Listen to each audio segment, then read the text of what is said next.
RK films మా గురువు గారు నిర్మించిన, ఆయన బ్యానర్లో నిర్మించిన సినిమా సర్కార్ నౌకరీ.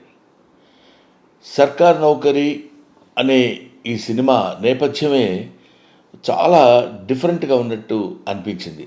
సినిమా చూసిన తర్వాత మరీ కొట్టొచ్చినట్టు కనిపిస్తుంది. ఎందుకంటే జనరల్గా సర్కార్ నౌకరీ అంటే అది పెద్ద గవర్నమెంట్ ఉద్యోగం అనుకునే దానిలో అఫ్కోర్స్ నేను స్టోరీ అంతా చెప్పకూడదేమో, కానీ అటువంటి సర్కార్ నౌకరీ అంటే ప్రజలకు సేవ చేసేటువంటి ఉద్యోగం అనే మెసేజ్ తోటి చాలా అందంగా ఒక వినూత్నమైన రీతిలో మనకి దర్శకత్వం వహించి చెప్పాడు మిస్టర్ శేఖర్. ఇదంతా అందరూ కలిసి యంగ్ బ్రెయిన్స్తో తీసిన సినిమా అన్న ఫీల్ మనకు కనిపిస్తుంటుంది. చాలా బాగా అద్భుతంగా నటించాడు మిస్టర్ ఆకాష్. ఆకాష్ గురించి చెప్పాలంటే వాళ్ళ అమ్మగారి గురించి చెప్పినంత గొప్పగా అనిపించింది. ఎందుకంటే కుర్రాడు కూడా కొంచెం ఏదో హిందీ యాక్టర్ టైప్లో కనిపించాడు. ఆ తర్వాత వాళ్ళ మదర్కి ఎంత పేరు వచ్చిందో అంతకంటే మించిన పేరు రావాలని ఆకాష్కి ఆ భవిష్యత్తు ఉండాలని భగవంతుని ప్రార్థిస్తున్నాను. అతను హీరోగా మంచి స్టఫ్ మెటీరియల్ ఉన్న మనిషి అని ఫీలింగ్ నాకు ఈ సినిమా చూసిన తర్వాత అనిపించింది.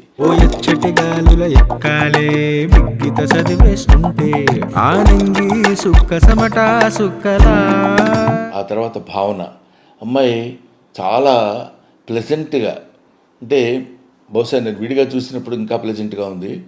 సినిమాలో చూసినప్పుడు ఆ క్యారెక్టర్ వైజ్ ఏంటి పల్లెటూరు పిల్ల ఎలా ఉంది అనే ఫీలింగ్ కలిగించే విధంగా ఆ డిఫరెన్షియేషన్ బాగా ఉండేటట్టు కష్టపడ్డాడు డైరెక్టర్.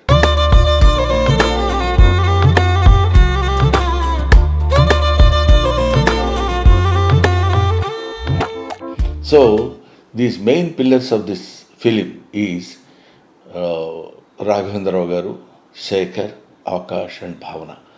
వీళ్ళతోటి సరే సపోర్టింగ్ ఆర్టిస్టులు చాలామంది ఉండొచ్చు. వీళ్ళతో తీసిన ఈ సినిమాకి ఎక్కడో కనెక్ట్ అవుతే ఆ సినిమా ఏ రేంజ్లో హిట్ అవుతుందో, ఎంత గొప్పగా హిట్ అవుతుందో మనం చెప్పలేం. అందువల్ల అలాంటి దీనిలో హిట్ అవడానికి ఉండేటువంటి అంశాలు ఈ సినిమాలో ఉన్నాయన్న భావన నాకు కలిగింది. సో దానిలో అతి న్యాచురల్గా అతి సహజంగా అందరూ నటించారు. ఇందులో అద్భుతమైనటువంటి నటన ప్రదర్శించడం అది కాకుండా సహజంగా నటించినటువంటి సన్నివేశాలు ఇందులో ఉన్నాయి. మనతో పాటు మనం ఈ సినిమాతో పాటు నడుస్తున్నట్టు, సినిమాతో పాటు మనం కలిసి తిరుగుతున్నట్టు ఉంటుంది తప్ప థియేటర్లో కూర్చొని మనం సినిమా చూస్తున్న ఫీలింగ్ లేకుండా ఒక అద్భుతమైన రీతిలో దర్శకత్వం వహించిన mister Shekhar, I wish him all the best. God will give him very good future.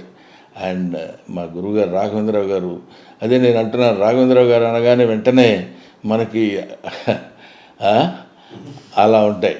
కానీ అవన్నీ లేకుండా రాఘవేంద్రరావు గారి స్టైల్కి భిన్నంగా మరి కుర్రాడు ఎలా ఒప్పించగలిగాడో నాకు తెలియదు. కానివ్వండి, రాఘవేంద్రరావు గారు అంటే మనకి గుర్తొచ్చే విధమైనది ఈ మధ్య కుర్రకారికి తెలిసి ఉండొచ్చు. కానివ్వండి, ఆయన ఫస్ట్ ఫిలిం జ్యోతి, ఆ సినిమా నాకు తెలుసు. హి was such an intellectual genius director, one of the intellectual genius directors in Telugu film field.